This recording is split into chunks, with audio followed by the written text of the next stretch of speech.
But I didn't know we all went on with him so that we can all sit together. Yeah. I don't know.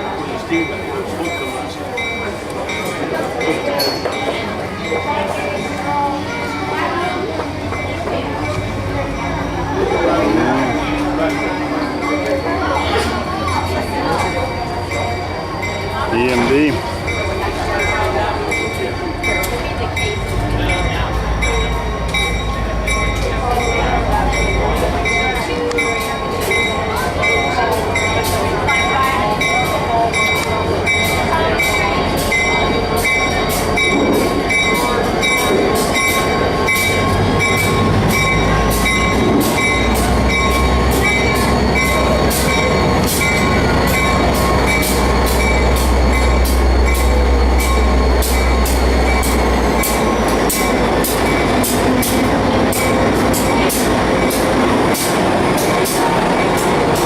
Man, look at that first class.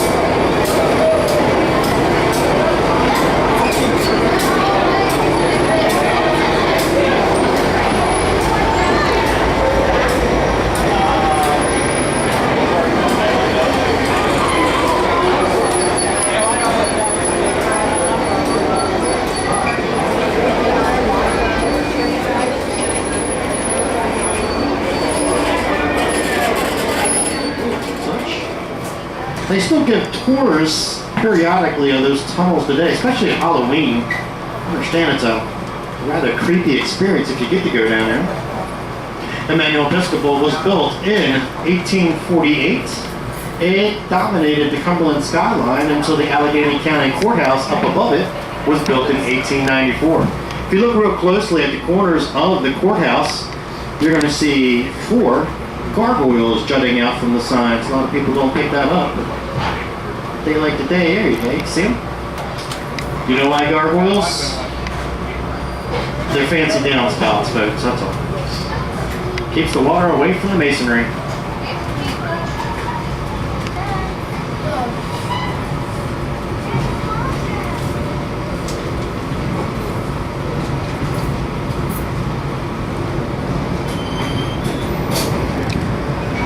Like to give our photographers a little head start so they can set up for their shots. First coming up is the B&O Railroad Viaduct. The viaduct consists of 14 concrete arches spanning 900 feet.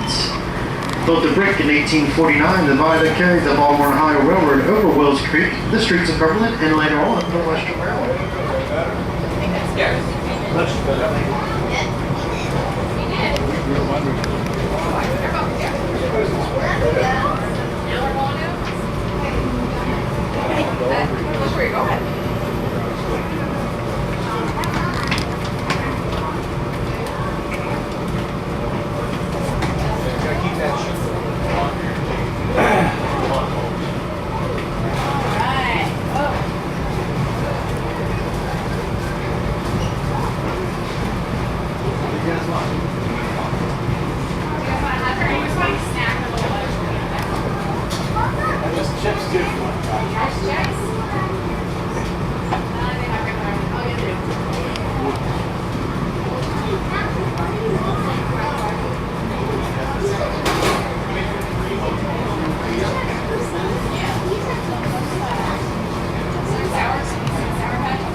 When Boone Cave was excavated between 1912 and 1916, it was found to contain the bones and fossils of 41 different species, about 16 of which are extinct today. Skeletons of the Pleistocene cave bear and an extinct saber-toothed cat from the Bone Cave are on permanent display at the Ice Age Battle exhibit down in Smithsonian, D.C. Many of the fossilized bones date from 200,000 years ago.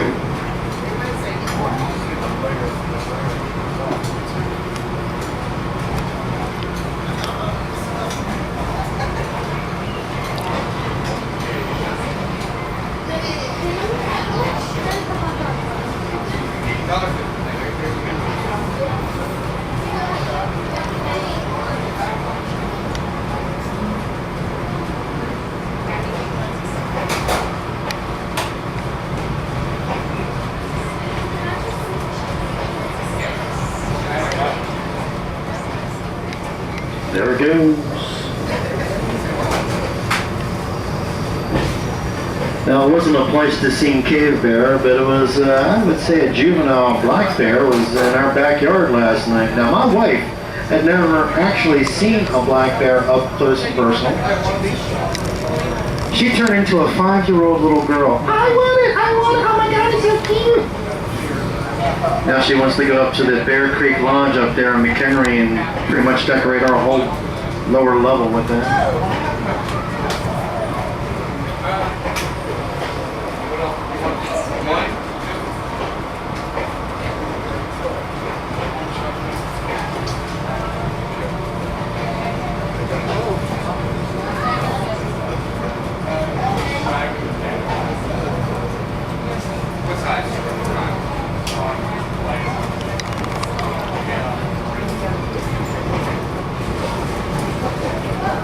My neighbors told me not to panic when you see them.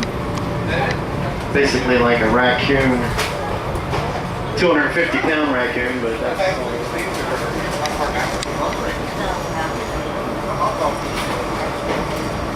Yeah, maybe this is training. We'll see what we might want to pay.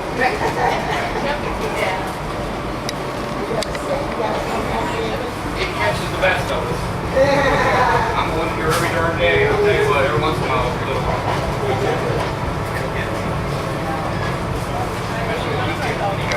If you're feeling lean, Needles in your hand on the track. come see car host Dean. He's manning the New Line Canteen.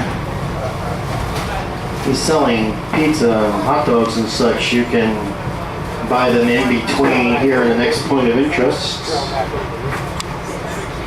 Cash only, just bring green. Don't go hungry, you'll get mean.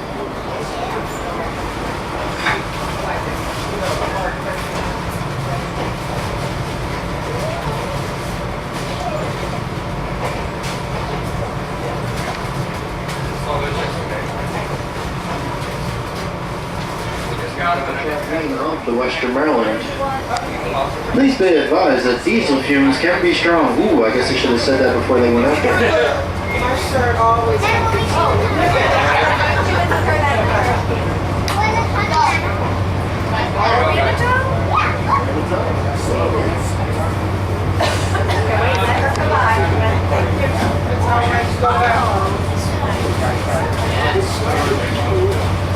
You're now experiencing the solar eclipse. Please do not stare directly into the mercury vapor lights as we go through.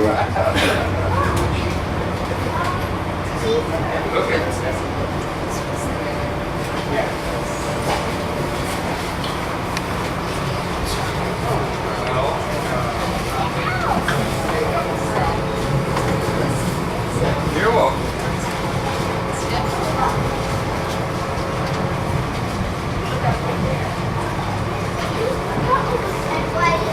Pulling our train today is diesel locomotive number 501, built in May 1963 by the Electromotive Division of General Motors. 501 is a Phase 2 GP30, built originally for the Pennsylvania Railroad to haul freights. Its original number was 2249 and wore that into Conrail. Some of our longtime fans remember it as 2131 in honor of Oriole greats Cal Ripken Jr.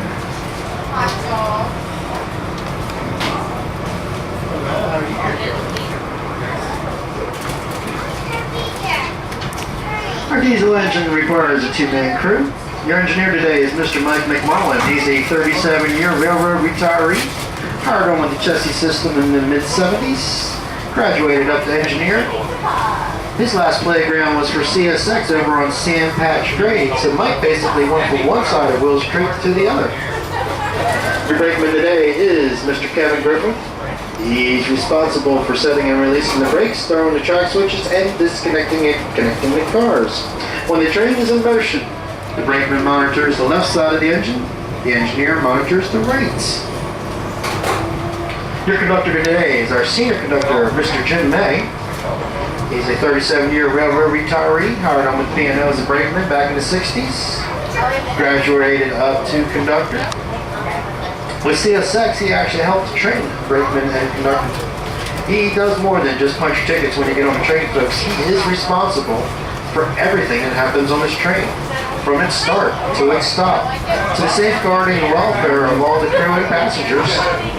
Conductor May is your captain.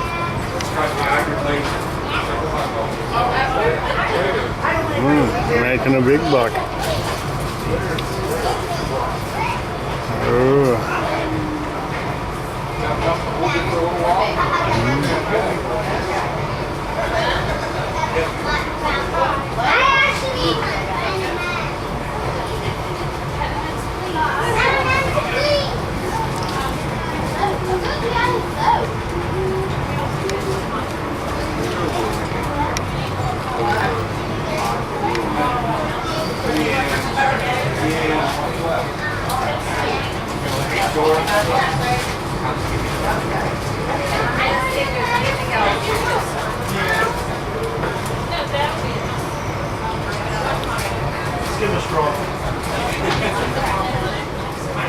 It's got a pool with a cool slide.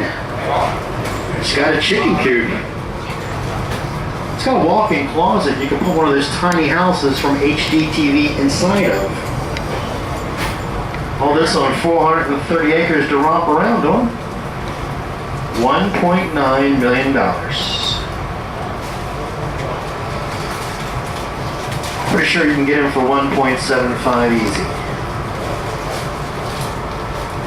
Anybody from Massachusetts on the train?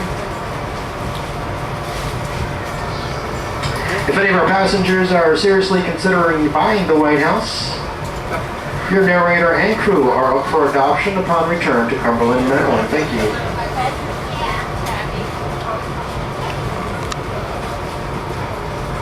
Over to our right-hand side now, that's Federal Hill. And if you look about 2/3 of the way up the mountainside, you notice where the trees are kind of toppled off in a horizontal fashion. That is the opposite end of Woodcock Hollow hairpin turn.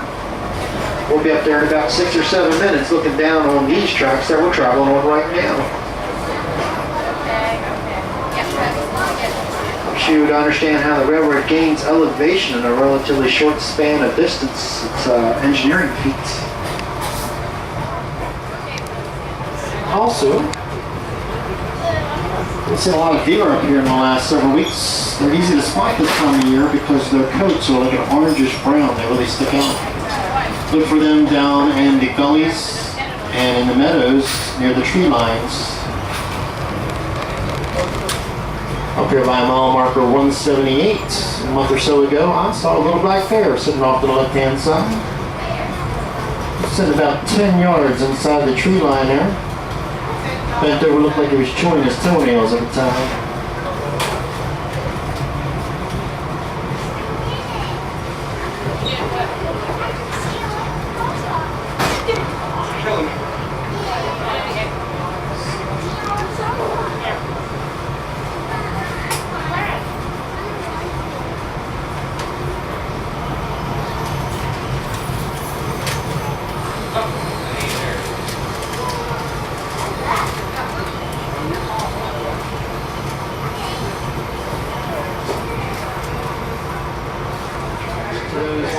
By the Cumberland and Pennsylvania Railroad for our finishing journey into Frostburg, Maryland.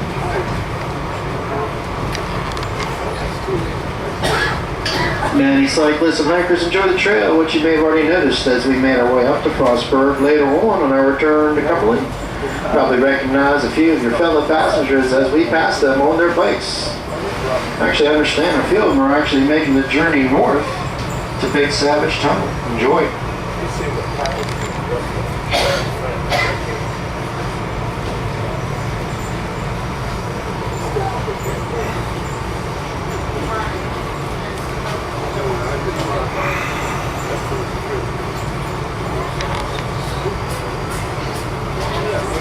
Finally figured out to make my elbows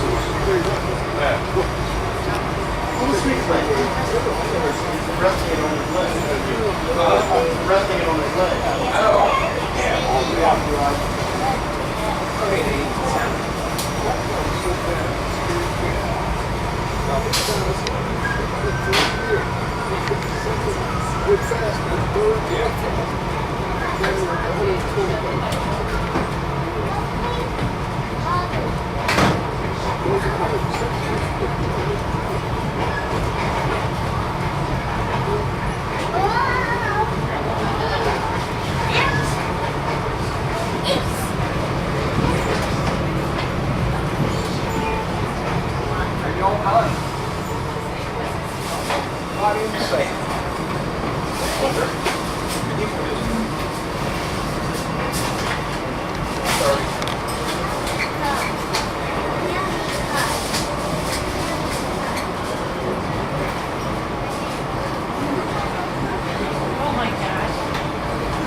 Well, so far we've been traveling at 1.75% maximum gradient, but on this CMP track, we're going to get up to 2.8.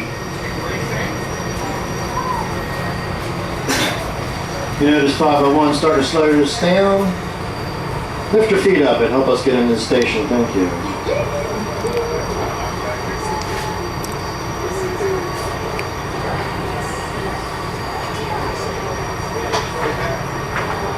When we arrive in Frostburg, we will put it next to the Cumberland, Pennsylvania Railroad Depot, built in 1891. This depot is the only remaining passenger station of 12 that the CMP built along its line. There is another CMP depot which share with B&O down in Piedmont, West Virginia, on the other side of the hill, at the bottom across the Potomac. This is now the headquarters of the Piedmont, West Virginia Police Department. Now when we get up here, everybody's going to cross off the train, turn right, go up to the depot. I'll have it unlocked for restrooms. Nice little picnic area on the other side.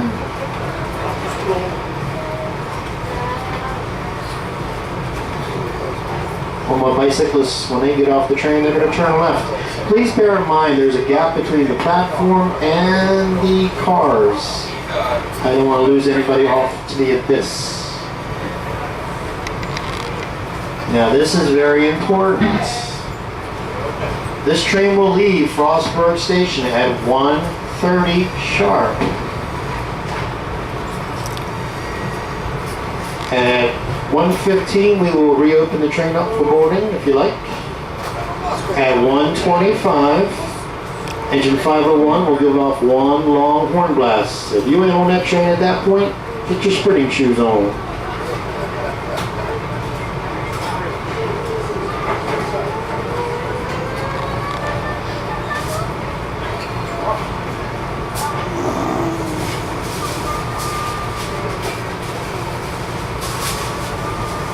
Think of a good 3-digit number to play tonight.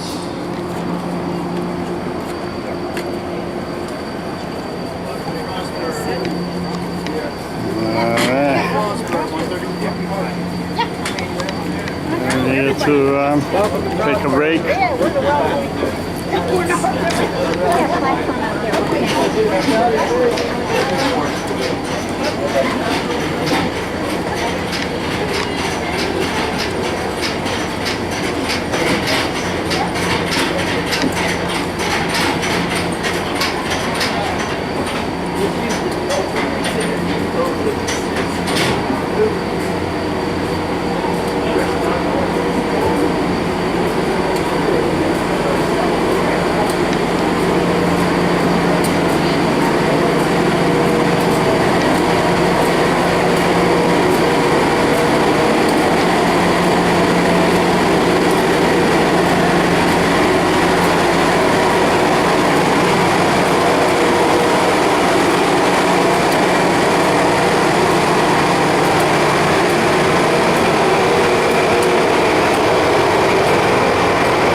Valley Road, Mount Savage, Woodcock Hollow, right on into town. To our right is Buck's Horse Farm, and out in the center, sitting all by its lonesome, is a cool old fire.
We're back at switch number 9, which means we're leaving the Cumberland, Pennsylvania tractor to get back on Western Maryland rounds.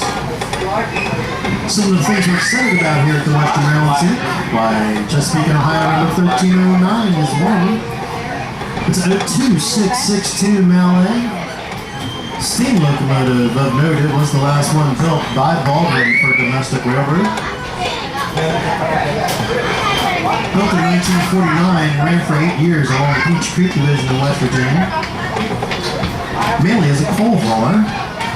But once in service, it will be the largest.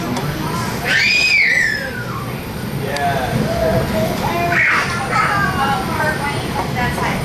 See up there. You guys did so well. How many points do you have on this? Here. In the darkness, there might be something.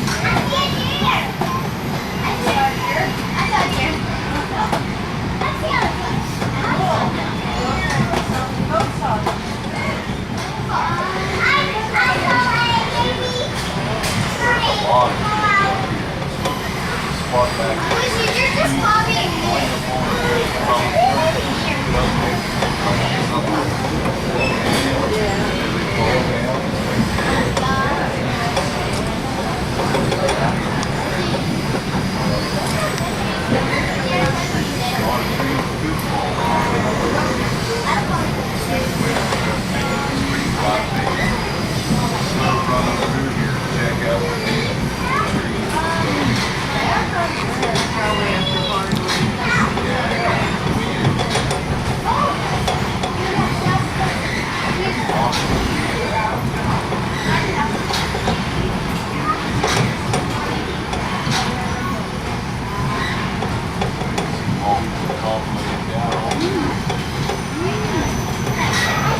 That's sick conductor humor right now. We just look to see whose heads go back and forth. 12 that time, Jen. 12.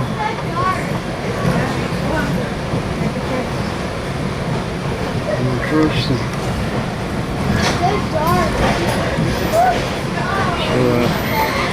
The road. Now, if you like along. this, I want to invite you to walk out on the first mile of the Scenic Canal towpath just south of Canal Place. Don't even have to move your car. We'll come up the Knobley Tunnel. Knobley was built in 1904. It's 1,448 foot long. Connects the Cumberland side of the Potomac River with Carpendale, West Virginia.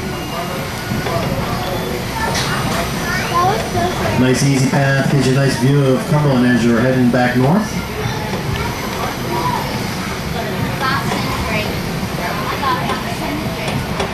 And there's one more tunnel in case you really dig tunnels. Welton Tunnel, which actually goes underneath the Cumberland Airport of Wiley Ford. If you want to go check it out, go down to Virginia Avenue, right next to the CSX Roundhouse. Turn down Offit Street. Follow those brown boat ramp signs back in the mid-60s.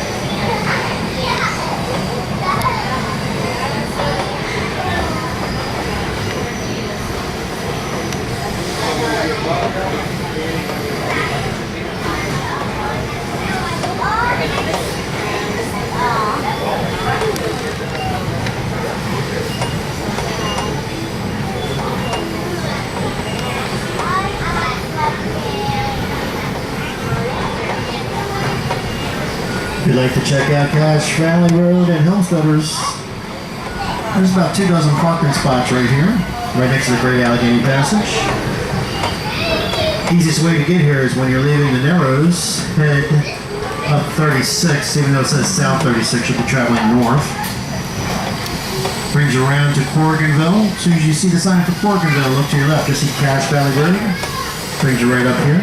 You want to go to Brush Tunnel, it's approximately 1 mile uphill from here.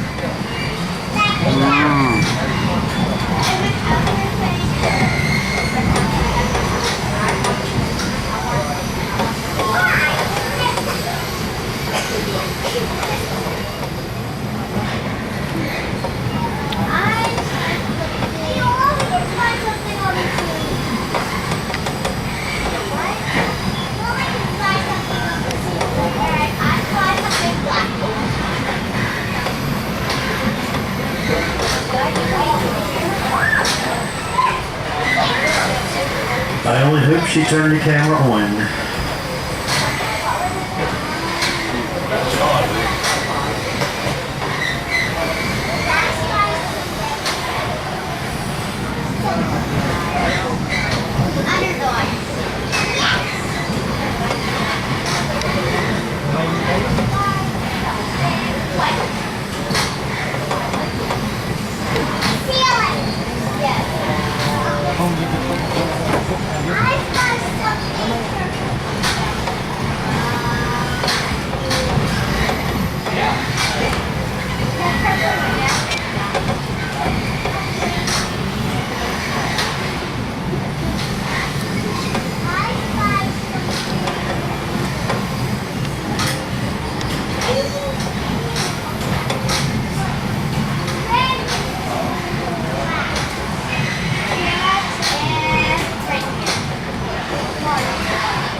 Was the Cumberland of Pennsylvania.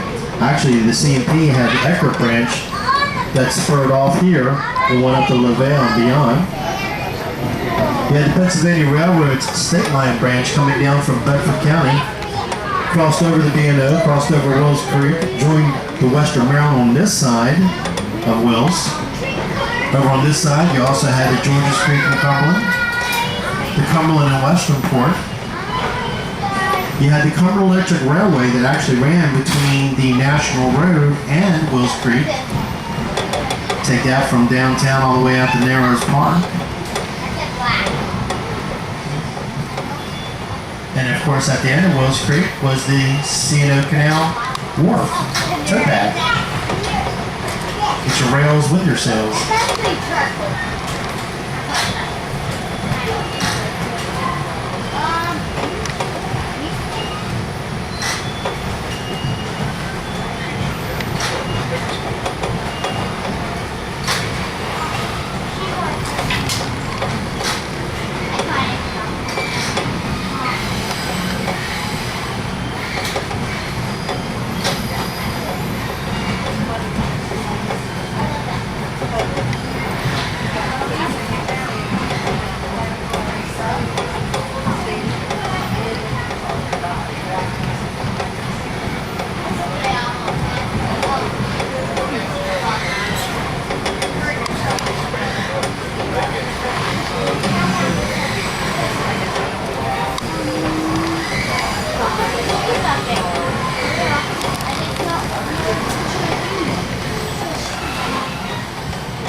Coming up, you're going to see a plate girder bridge off to our left-hand side that spans across Wills Creek. That is the old city junction. That was the interchange track between the Baltimore, Ohio, and the Western Maryland.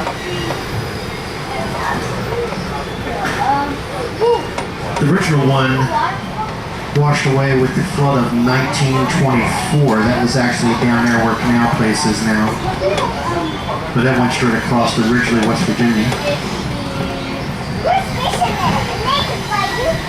If you like to walk out into the Narrows, you're welcome to use the Great Allegheny Passage. There's a nice parking lot up here at Valley Street. Just look for the red Jack Abel building. Valley Street parking lot actually runs right next to the B&O Viaducts. A lot of Cumberlanders use it every morning as part of their exercise ritual. Takes you up above the traffic pattern so you can see clear to the Narrows or the tracks on the side.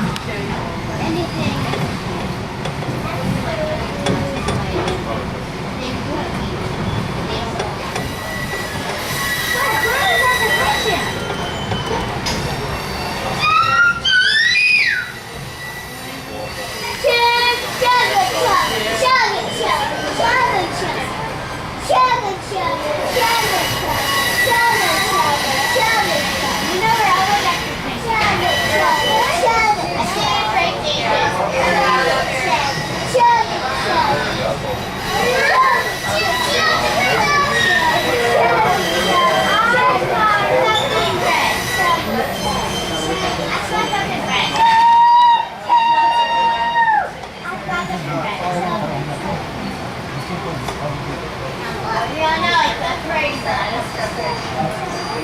crazy.